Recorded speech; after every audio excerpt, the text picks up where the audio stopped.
Hello guys and welcome back to the Robozzini channel where we have snow. Look at that.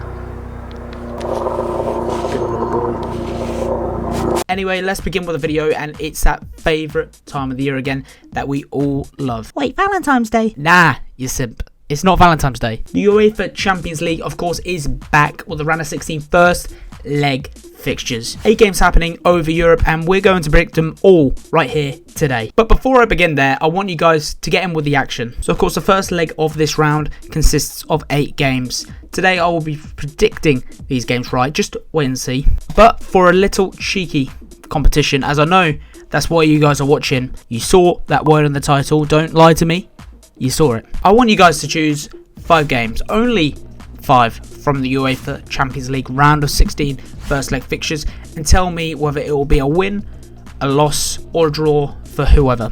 If you get the results of these 5 games right, then you will win a £50 Amazon gift card. Like I said, you can choose any 5 games today out of the 8 that we've got to offer in the Champions League, as we will be predicting each one. But yeah, like I said, get all the results right and you could be in for a chance of winning a £50 Amazon gift card. What you guys need to understand here is I'm not minted. You know, I don't have all the money in the world. I'm not some kind of Mr. Beast who has a house up my arse to give you. The money is simply my own. So if we have multiple winners, then I will pick a name out of the hat on a live stream of some sort. Follow my Twitter for the details on that, or keep an eye on my YouTube channel for when the live stream will go on air. This is the important part right here. How do you submit your prediction? Well, of course, you obviously comment down below, but you must also make sure you are subscribed to the channel and that you've liked the video. A chunk of you guys have done this. I will, because I see everything. Remember that. The deadline for predicting these games will also be Tuesday, the 16th of February at 12 PM Greenwich Mean Time. But remember guys, comment, subscribe and like. That's all you have to do to submit. Alright, brilliant. That's all over. Let's get right to it. So we'll begin with our first match, which is Barcelona against PSG. And the last time they met in the Champions League, this happened. The scenes that night as the Spanish shoved the French leaders of the Farmers National League right in their pen. Both teams are rocking in form right now, and both are still chasing for top of their own leagues. Yeah, that's right. PSG on top of Liga 1 this season right now, which is just crazy. However, I think I am going to go for a Barcelona win on the night. I think this will be a 2-1 win. Home advantage is still debatable if fans aren't in the stadium right now, but their form right now is incredible. Like, Barca are playing mental. Griezmann has been finding goals recently too in the left wing position that Barcelona are playing him in, and Messi is of course available, the GOAT. Ronaldo fans will love that from me.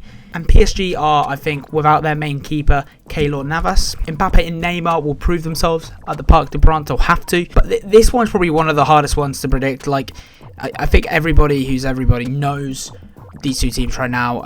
I think I'm confident with a Barcelona win and saying that they'll win 2-1. But there's not a lot to split the two sides. I've got to say their form this season hasn't been amazing, but you know, you're expecting better from these two teams right now, how they're currently doing in their own respective leagues. Okay, big one in Germany for the first leg. An informed Leipzig take on a shaky Liverpool. I honestly think Liverpool will struggle to beat them. I feel Klopp will feel passionate like he always does for sure with every competition. But with the FA Cup and League Cup no longer possible for Liverpool, and the league title is kind of almost out of sight as well, the Champions League might actually give them an extra push to go on to win it. Saying this though, I do still see this being a hard game for Liverpool. Both sides actually have a lot of players out injured right now. Mane and Salah need to step up. And Alisson as well, from a shocking display that he put on in that game against Manchester City the other day.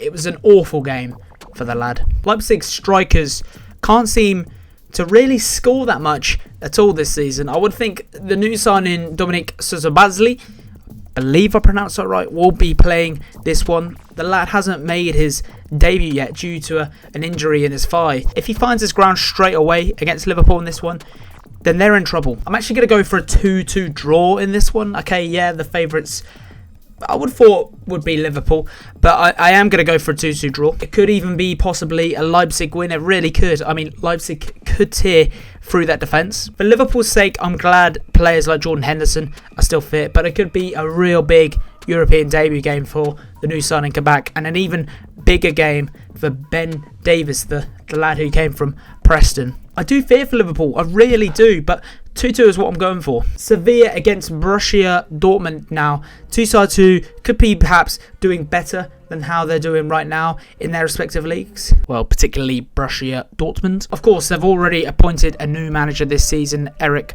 Terzic, back in December due to their poor form. He's not done too badly since he's joined, but the team needs to show up for these big games. I think Sevilla will make it hard for Dortmund when they meet.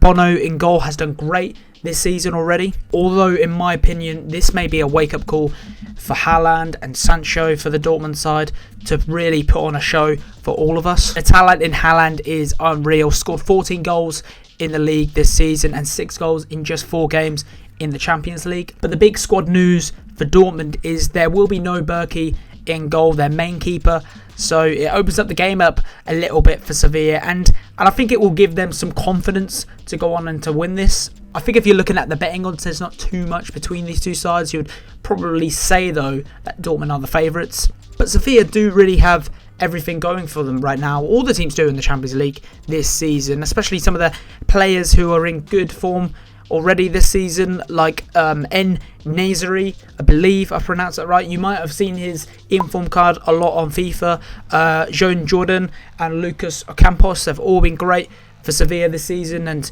all eyes on them when this match gets kicked off. I do see Borussia Dortmund winning this one though, and I'm actually going to go for a 3-2 win. We'll move west then to Portugal for Porto against Juventus. Massive game for the home side. Porto are currently in a title race with Sporting CP in the Primeira Liga in Portugal. Well, Juventus are the favourites, of course, but let's start with Porto. The team are playing real great football right now, but this is the Uefa Champions League, of course. They may be able to impress, however, saying that without being that guy and bringing up this word, Jesus Corona has looked solid this season. 3 assists in the Champions League. Moza Marega and Mehdi Taremi are scoring all the while right now for this team. The defence could cause issues with the experienced Pepe and ex-Newcastle defender Chancel Mbemba. But overall, it's a great team in Portugal, without a doubt, but it's going against this Juventus squad. Ronaldo is not stopping at all. He scored 16 goals this season in the league, top goal scorer at the age of 36, and he's 2 goals clear from second too. It's just phenomenal what this guy can do. He wants this Champions League title for Juve, and him in that squad is just an instant threat for the home side. Another player who's shot this season is Alvaro Morata, the ex-Chelsea player. Just 4 goals, but he's found himself with 8 assists. A real playmaker, actually, right now. If Ronaldo was ruled out, I may go different here by my scoreline, but Ronaldo is there. It will help everyone else's game when this match is played, just from his presence on the pitch. I am going for a Juventus win, and I will say they will win by 2-0. Let's return to Spain then in Madrid for Thomas Tuchel's big European debut match as Chelsea manager, Atletico against Chelsea. Did you know that Atletico Madrid are currently top of La Liga right now? Yes, they're above Real Madrid and Barcelona and sit on 51 points, and they've played 2 games less than Real Madrid, who are second with 46 points. The more you bloody know. They're really on some hot form right now. Whereas Chelsea, on the other hand, are in this transitional period, I guess you could say, where the players are getting used to Tuchel's style of football. Atletico look more prepared for this game, in all honesty. They've got players there who are ready just to play against them. You know, you would have thought Timo Werner would be ready right now, but I don't think he is for a big game like this in the Chelsea team. Take an example of Luis Suarez, has just been insane this season. In the league, he has scored 16 goals. And the maddest thing about it is Atletico got him on a free as well from Barcelona. The 2 up front on this side looks to be working really well. They've been pushing Angel Correa up there at the moment in that striking position, whilst João Felix has been out injured. And they've also got the option of their other striker, Moza Dembele. They've also got a quality goalkeeper in goal. Jan Oblak, you could argue, is the best keeper in the world right now. He has got the most clean sheets in the league this season. There's also a great defence there too, with Trippier mainly being involved as a playmaker more than a defender. right now, but Jimenez has been great. The same with Felipe and Savic too. Tuchel has made a good start at Chelsea though, without a doubt, but then I look and I still see players who are getting used to this transition of Tuchel football, as I'll call it. It doesn't look like Timo Werner has settled in English football yet either, so it's obviously a massive step up for him, but perhaps Tuchel can help with this transition for this striker, who knows. But the same applies for Kai Havertz, very much being the same, as I do feel sorry for some of the hate he's getting from Chelsea fans. But on the other hand, some Chelsea players have been in surprising good form. Tammy Abraham is a player for me who you might start against Atletico and could really crack in to them with some goals. There is still a lot to be done with this Chelsea side under Thomas Tuchel, but there are notable players to talk about, like Reece James. You can also talk about Olivier Giroud, his usefulness to come on and score late in a big game like this in Madrid, and also Mason Mount as well. You know, another good player who might not have consistent form, perhaps like Phil Foden or anyone like that, but it's still harsh to give him so much abuse and pressure, really. You know, I know everyone's laughing about how he was Frank Lampard's favourite. Yeah, maybe it's an arguing point to say why was he always getting started in this Chelsea team. But, you know, the pressure can sometimes make you a better player.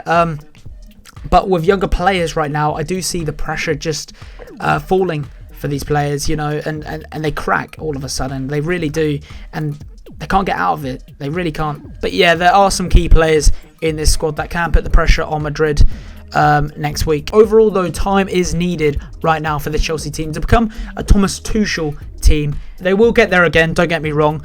But right now, I do feel it's a little unfortunate and unlucky that Thomas Tuchel hasn't even been there a month yet he has a big round of 16 first leg fixture against an in-form Atletico Madrid team. So, bearing this all in mind, I am going to go for an Atletico Madrid win, and I will say they will win 3-1 against Chelsea. Okay, what a night for Lazio in this next game as they take on Bayern Munich. It will be a tough one for the Italian side, without a doubt, and your money has to be on Robert Lewandowski to go on to score. The man is incredible this season. He has actually scored 24 goals in the league right now. But it's not just him, this whole team is incredible. The thing is as well, they're not in this same position as Liverpool or PSG, where they've got some of their star players out injured. Everyone, and I mean everyone, seems to be fit for this one, which is worrying for Lazio. I will say this though, Bayern Munich have had these results this season where they have conceded a fair few, but they have normally won the game, I will say. But they, you know, there's been games where they've just conceded a fair few. It hasn't been massive scorelines like we've seen before, like 6-0 or 7-0. It's kind of been like 3-1s, 4-2s, different scores like that, which just shows they are conceding quite a bit this season. On top of this as well, Lazio have some scorers in the team right now. Look at Jiro Immobile, for instance, a real great finisher. Luis Alberto is another one, and Milinkovic-Savic isn't just part of the build-up before that goal is scored, but he can actually score some crackers himself. It's a great attacking team, but the quality lies more in this Bayern Munich team. But let's just put this up for discussion. Will the players be up for all of these games and get enough rest time between games? You know, bear in mind that their fixtures at the moment are crazy. They are in Qatar currently, and would have either won or surprisingly lost by this video shoots, which is the FIFA Club World Cup final. But they have like 4 games to play in 2 weeks before this Champions League game. Players will be worn out with less time to rest in between games. They may even pick up some unfortunate injuries along the way, but still I am going to go for a Bayern Munich win, and I will say it will be 3-1 for the German away side. Our last English side to play in the first leg fixtures is Manchester City, and they'll be taking on Borussia Mönchengladbach on Wednesday, the 24th of Feb. Mönchengladbach have been performing poorly compared to where people thought they would be by this point in the season, and currently they are in 6th place. Again, I really don't see quality anywhere in this side going up against Manchester City. For me, the goalkeeper is up there for Mönchengladbach. Jan Sommer has always been a real solid goalkeeper in the Bundesliga. It is a bit harsh to say there's not a lot of quality, but comparing it to Manchester City, there's not a lot of quality. I really don't know what talent they can bring to the table. They are a good team on their day though. The potential that Briel and Bolo had when he was 19 was unreal, and this hasn't really been met yet in reality, but the young lad has still got potential and can be a threat against Manchester City. Lars Stindl and Jonas Hoffmann though, notable mentions for being great this season for Mönchengladbach. But then you toss a coin and see Manchester City with this quality and consistent performances right now. You do really feel for the Germans. They've also just pulled off a new record too. That win against Swansea in the FA Cup meant it was their 15th win in a row in all competitions, meaning they've got the most successive domestic wins of any top flight English club, and they will be feeling so hyped right now. They really will. The adrenaline will be mental, and it's all the more reason to shoot for a Manchester City win. Phil Foden right now, I mean, I talked about him loads in this video, but he has done brilliantly for City and becoming a real world-class talent right now on the field. It's just the thing is as well, when I talk about it in the video that I mentioned, he's putting on consistent performances. They aren't just the odd game where he's doing class. They are consistent world-class performances from the young lad. Ike Gundogan is also looking class too right now. John Stones is doing great as well and found himself this season and create a great duo partnership with Diaz in the defence too. The fact that Laporte is fit adds depth for these fixtures coming up. Manchester City can just relax right now. Gabriel Jesus as well. My God, the goal against Swansea, unreal. Only coming from a Brazilian, of course. Look, I'm just saying, this is their season, Man City, to really win the Champions League and silence the haters. And I'm going to go for a Man City win here. I'm feeling it's going to be a big one. 4-0, Manchester City will win by. And now the final game of the round of 16 first leg fixtures, Atlanta against Real Madrid, and I'm quite excited for this one. And I think there can be an upset here too.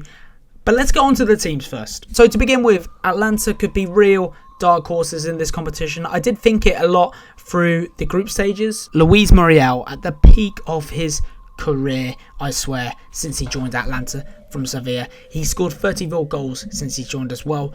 And this is the same Atlanta team that played against my club that I support, Norwich City, in a pre-season friendly before the 2019-20 season kicked off. And even then I thought they were dangerous. They looked deadly, and this was the season before the Champions League football was guaranteed for the Italian side. He was also one of the players that scored that day as well and stood out at Carroll Road primarily as he scored 2 against us, but it was just a friendly. So yeah, recently Muriel is in great form.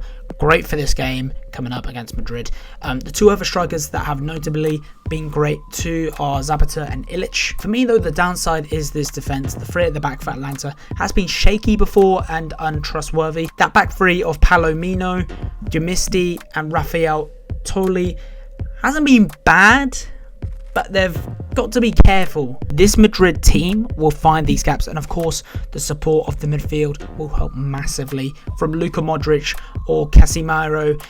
They can pick up the runs from Vinicius and Asensio to then find the target man in the middle, Karim Benzema. But let's just remember this, guys, they have to score against Golini, who kept a clean sheet against leaders AC Milan last month. Bring us on to Madrid. I mean, this is their competition, the same as it is for Arsenal's in the FA Cup, but your favoured tournaments can backfire on you. After all, Arsenal aren't even in the FA Cup now this season. Sadly, a team with injuries again though. No Vazquez, no Rodrigo, no Eden Hazard, who was starting to find his form for the first time in Real Madrid colours last month. There's no Ramos or Marcelo leaving Real Madrid to play free at the back. It is real worrying times and unbelievable pressure on Zidane's shoulders right now. Rafael Varane is also very much overrated in my point of view too. Before the FIFA nerds come out here to back him up, the team is more than capable of breaking this Real Madrid defence up. If you go for the striker v striker, then I'm actually choosing Muriel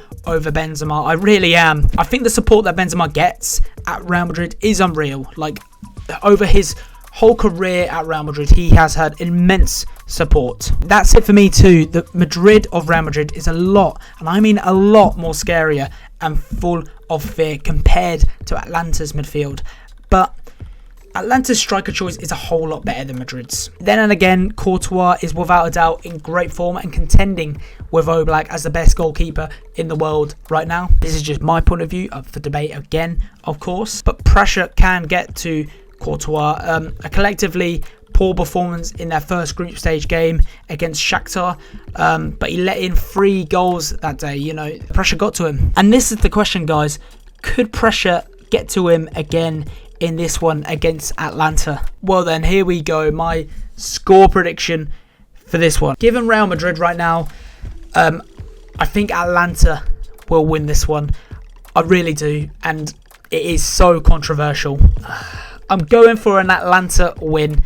2-1. It will be tight. It really, really will. But you know what? I do see him doing it. I really do. Ever since the draw was made, I thought, I bet Atlanta will win. I bet they will. I don't know, a massively controversial one, but we will see what happens, of course. So there we have it. Predictions are completed. All 8 games kicking off starting next week on Tuesday night for the Barca PSG game.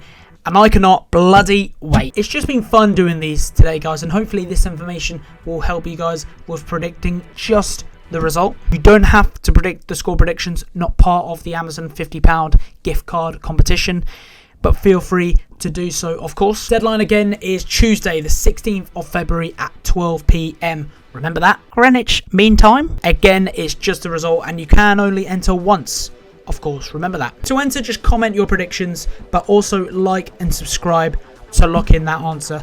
That is crucial, that part, I can assure you. Only one person can win the £50 gift card, if that is anyone, of course. If we do get multiple winners, then I will pick a name out of the hat. I wish I could give the £50 Amazon gift cards to anyone who got the result right, but this isn't a sponsored video. This isn't even a job of mine. This is just simply a hobby, and this £50 is coming out of my own earned money from my other job. I'm not freaking rich, so I think that's fair. Anyway, thank you again for watching this one, guys. I'll see you in the next one.